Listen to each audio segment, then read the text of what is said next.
شفائے مفلوج، مقدس متی کی انجیل، اس کا 9واں باب 1 تا 8 آیات تک۔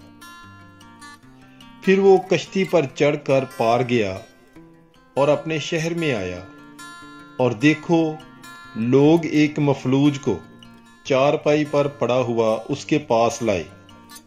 یسوع نے ان کا ایمان دیکھ کر مفلوج سے کہا، بیٹا خاطر جمع رکھ، تیرے گناہ معاف ہوئے۔ اور دیکھو بعض فقی اپنے دل میں کہنے لگے کہ یہ کفر بکتا ہے۔ یسوع نے ان کے خیال جانتے ہوئے کہا، تم اپنے دلوں میں بدگمانی کیوں کرتے ہو؟ کیا یہ کہنا آسان ہے کہ تیرے گناہ معاف ہوئے، یا یہ کہ اٹھ اور چل پھر؟ لیکن تاکہ تم جانو کہ ابن انسان کو زمین پر گناہ معاف کرنے کا اختیار ہے، تب اس نے مفلوج سے کہا، اٹھ، اپنی چارپائی اٹھا اور اپنے گھر چلا جا۔ وہ اٹھ کر اپنے گھر چلا گیا۔